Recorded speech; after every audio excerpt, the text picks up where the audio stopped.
to talk about set operations and Cartesian products. We may not get to the Cartesian products one. I can't remember where that occurs. But we're definitely going to get to most of the set operations. So the first set operations I want to talk about is an intersection of sets. So this is written as one set. It has an upside down U and then another set. And this is the set common, let's say the set of common elements to both A and B. I did this last time, and I'm going to keep doing it today. I'm going to write out for you what that would look like in set notation. So if I have set notation A intersect B, this is the set of all elements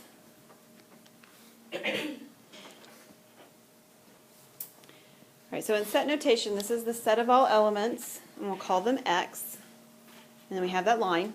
This notation should start to feel a little bit more familiar now since we've kept using it. There it is. And the property is that the X is an element of A, and X is an element of B. So I'm probably dating myself, and maybe you guys don't even know the show I'm going to talk about, but do you guys remember the show, I think it was called Step by Step. Or have you seen the movie Yours, Mine, and Ours? Okay. So this is the idea of a blended family where mom has kids coming into the family and dad has kids coming into the family, and then mom and dad have a kid together. That kid they have together, that's the intersection of the set, right? They're the overlap. Their mom's kid and their dad's kid both. Okay, that's the intersection.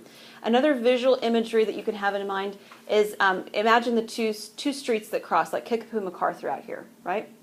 Kickapoo and MacArthur cross, and we call that place where they cross the intersection. And the intersection is exactly the portion of the street that's common to both of them, right? So the thing you want to remember about intersection is the word common, or the word both, or the word and. All of those are key phrases to think about when we're talking about an intersection. So you see an example here. We've got a set U. That's the universal set that we've seen before, and some other examples, A, B, C, D, E, F, and G. You've got a set X, A, C, E, G, a set Y, A, B, C, a set Z, B, C, D, E, and F. Okay, so you've got some overlapping sets and things that are common in some of them and not common in others, and so forth. What we're asked to find is the intersection of set Y and set Z.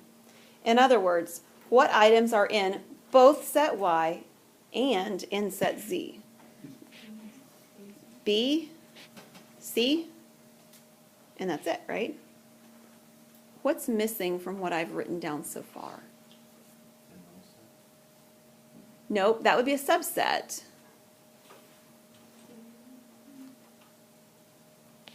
The brackets are missing, yeah. This is actually another set. It's a set of elements. The elements are B and C, but it is a set. So that needs to be inside of the curly braces. Is that all right? Okay. Union of sets. All right, a union of sets is written, and it looks like that U as a U now instead of upside down. So this is A union B. And this is the elements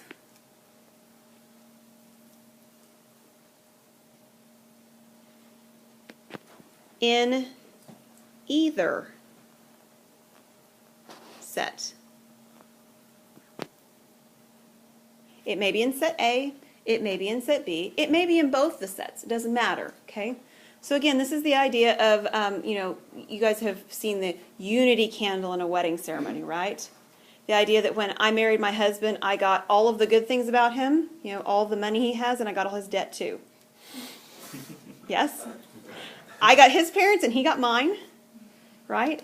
And if you go into this situation and you already have children, he's responsible for my children in some manner now, and I'm responsible for his. Okay, so this whole idea of being a union, you get it all.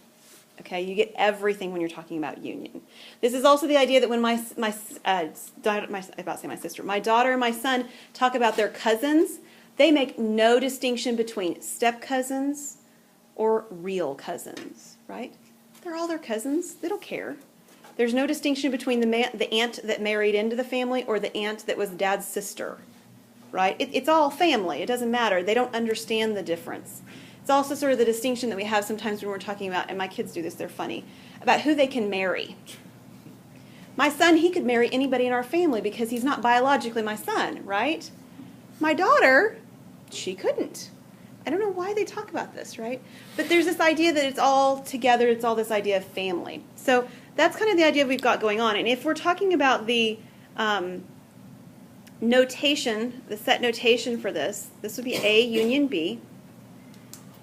So this is the set of elements X such that X is in A, and the key word here is or.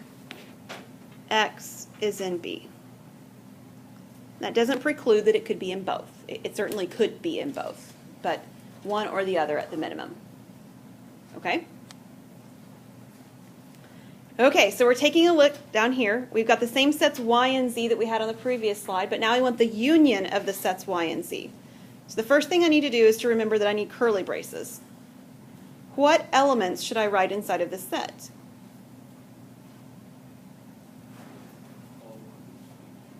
Okay, I'm going to have A, B, and C. I get those because they are in Y. All right? Now I need to list the items that are in B as well, but I don't double list things.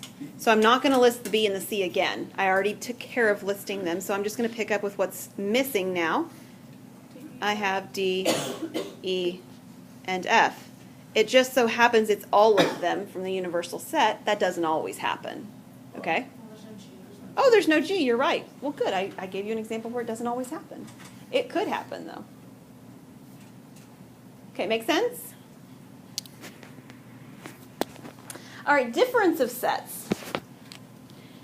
Okay, so when you hear the word difference, what do you think of? Subtraction, right? In terms of mathematics, we often think of difference meaning subtraction. And that's the notation you're going to see here as well. So the notation for what this is X, and it looks like a minus sign Y.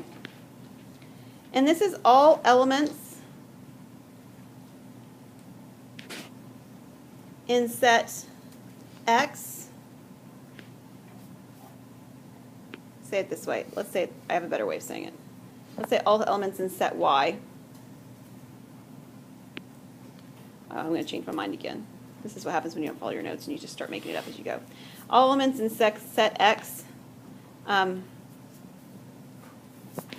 with elements, this is good, elements of Y removed. In other words, subtracted out.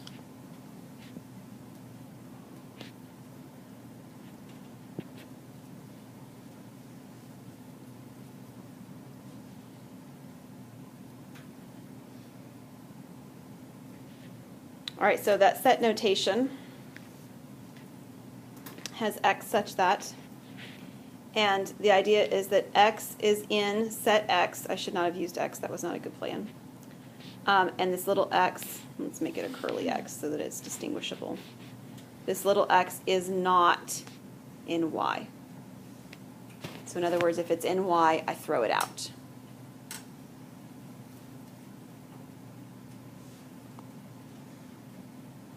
Okay, so again, this idea of family involved here, we can talk about this. So if we have the blended family that I imagined before, mom, dad, we've got mom's kids from before, we've got dad's kids from before, and we've got kids from both of them, right?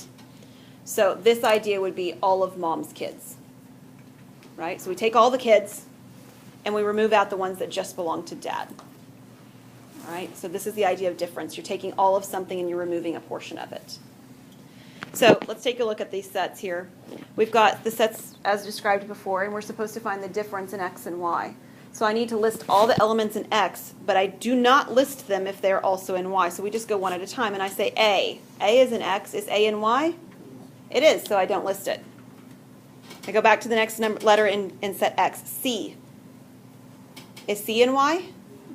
Yes, so I don't list it. Okay, go back to set X. E. Is E in Y? No, so I get to list E. I've removed out everything, and E wasn't one of the things I had to remove. I have one more, I have G. G is also in X and not in Y. Notice what doesn't happen. I don't get this extra C thrown in, right? There's another letter C that's in Y, but it wasn't in X to begin with. It has nothing to do with what this process is of removing. The removing process is taking this bag of items A, C, E, and G and plucking out the ones that were also in set Y. Okay? Any questions on that? Okay. All right, we are going to get to Cartesian products. I couldn't remember where it occurred in our list. All right, so Cartesian products, the first thing that you have to talk about when you're going to talk about a Cartesian product is what an ordered pair is. And so do you guys remember what ordered pairs are from an algebra point of view? Like when you heard the word ordered pair in algebra, what is it talking about? Points. An X point and a Y point, right? And so we listed them inside of parentheses, and there was an X coordinate and a Y coordinate and had a comma between them. Remember that? That same kind of an idea is what's going to kind of invade our thinking here. So the first idea for this idea of ordered pairs is it is going to have these curly braces, and it'll have that, not curly braces, but parentheses, and it will have a comma between them. It will also have items in each of those spots. They aren't going to be X and Y. You could use X and Y, but I don't want you to think that this only applies to points. So I'm going to use A and B. And this idea happens to be where this little a is an element of set A, and little b is an element of set big B.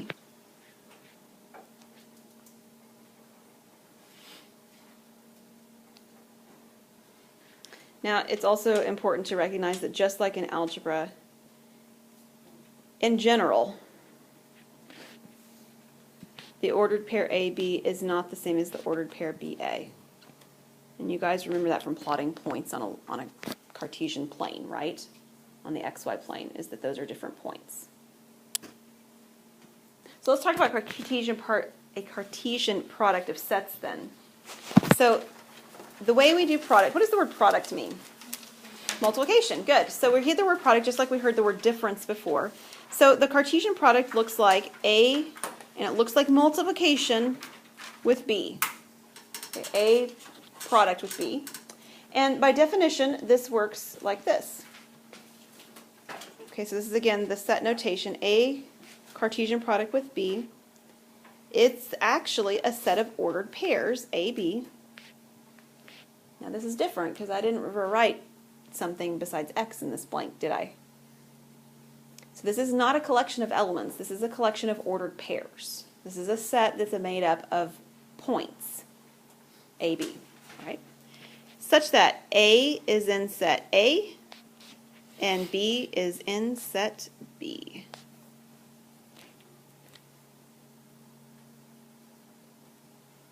So far, so good? I think we should see one so that we can see how that actually works. What do you think? Yeah. Okay.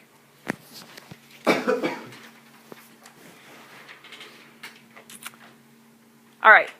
So this collection of information should be looking familiar by now, right? We've already had all this collection of information. So just as a reminder, all these notes are out online, so if you haven't been printing them out, I advise you to do so. It'll be easier to keep up with all the directions. So this is asking me to find the cross product of X and Y. So here's my set X up here, and here's my set Y over here. And I'm supposed to form a set, which means I'm going to have some curly braces. And notice my curly braces are rather large, and you'll see why. But I need to form a set of points. So I'm going to have a bunch of points in my set. And the points ordered pair components are going to come from sets X and Y. I'm going to start here with set X, and I'm going to color code this to kind of identify where I'm coming from. I'm going to start with point A. If I have the X value of A in my set, what Y value could be paired with it? A from set Y, right? So I could use over here from set Y, let me use this point A. But I wouldn't have to. Instead, I could use point A from set X, and I could pair that with what point from set Y? B. Or I could use A from set X and pair it with what point? Whoops. C. So this is the only pairings, though, that I have that include the first coordinate set A. Not set A, element A. Okay? But do I have to have element A as my first element? No. I could have what element next instead? I could have element C, because it's also in set X. So I could have element C as the first element. And what elements could be going with that set, or with that element C? Well, I could have C and A, or C and B, or C and C, because those are the three different elements in set Y.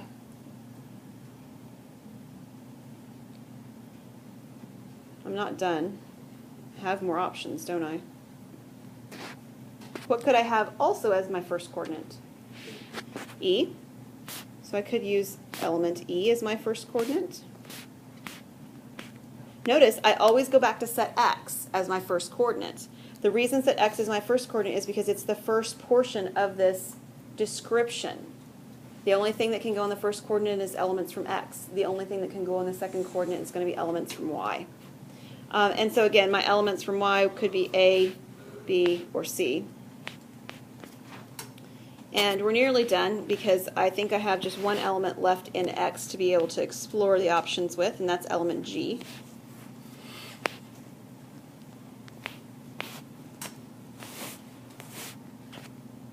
So again, just like before, the elements that could go with G are either A, B, or C. And I don't have it here very well, but I should have enough space here at the end. Imagine that it's there. There's a curly brace over there, closing off the set. Okay. How many elements are in the set? There are 12.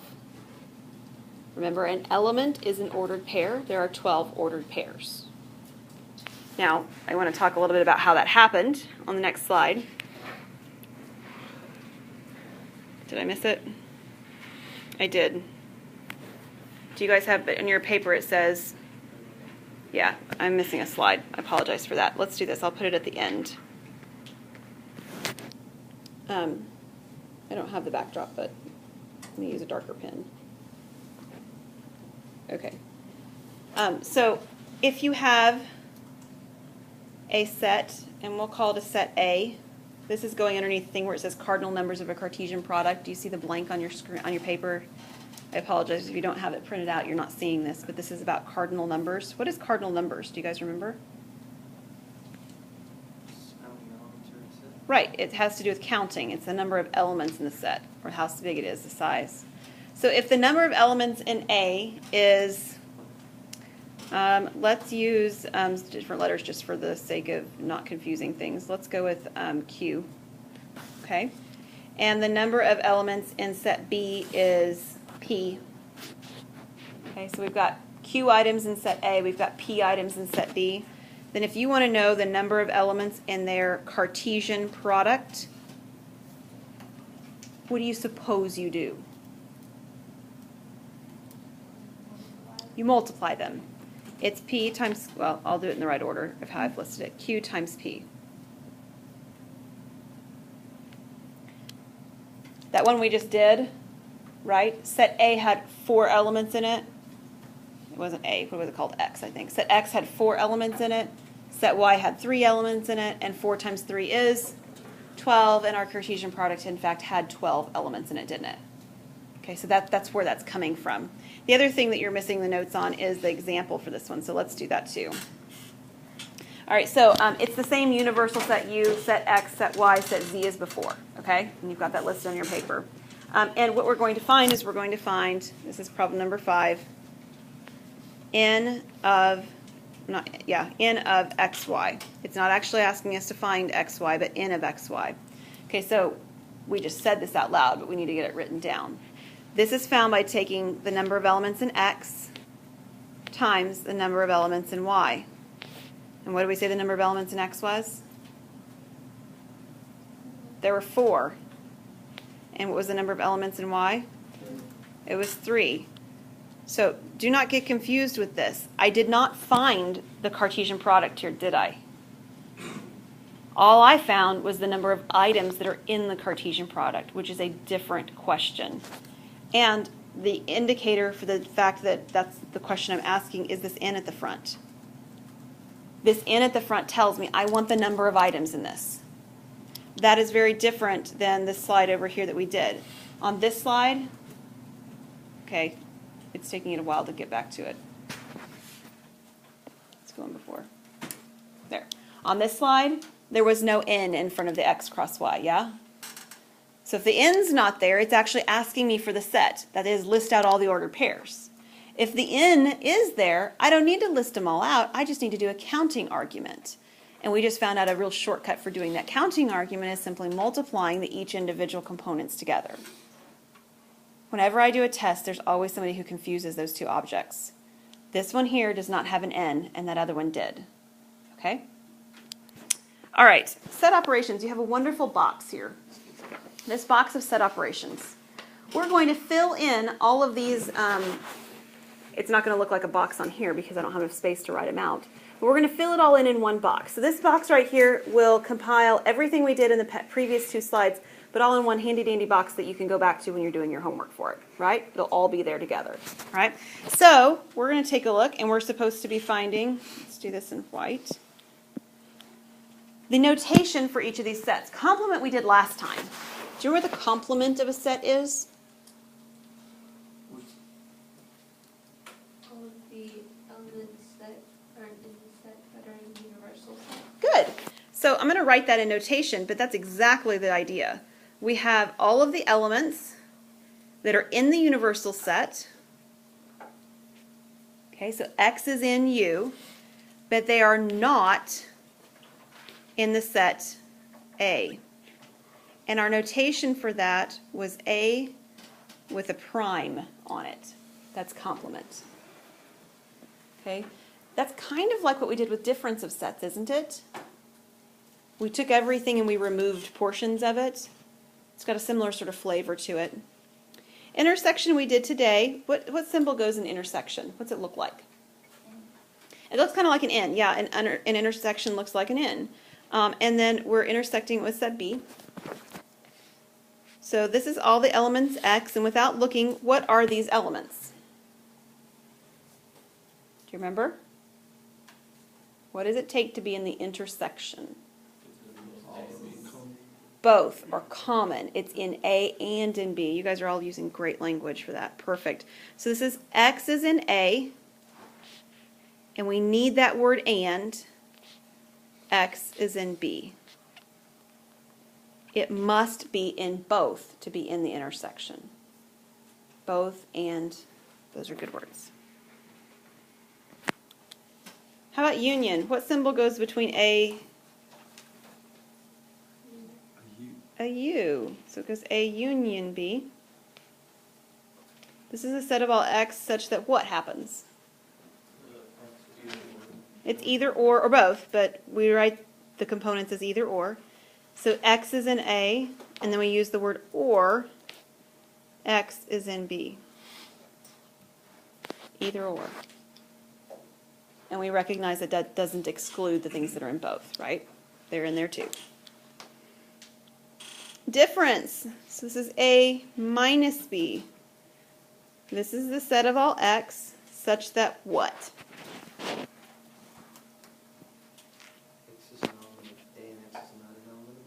Good. So X is an element of A. You can put the word and if you want to, or just a comma. It doesn't make any difference. But X is an element of A, and X is not an element of B. In other words, we remove all the elements that were also in the set B. Cartesian product of A and B, that's the last one we did. This is A cross B. Looks like multiplication. What is this one? Do I put the X in the bar?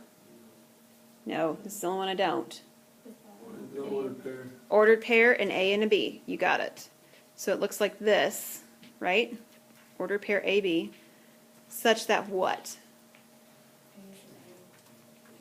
You're right. The first element is in the first set. So I know I'm sort of conveniently calling them the same thing, right? But the idea is that the first element, little a, comes from the first set, capital A. And the second element, little b, comes from the second set, capital B. Okay, does that make sense?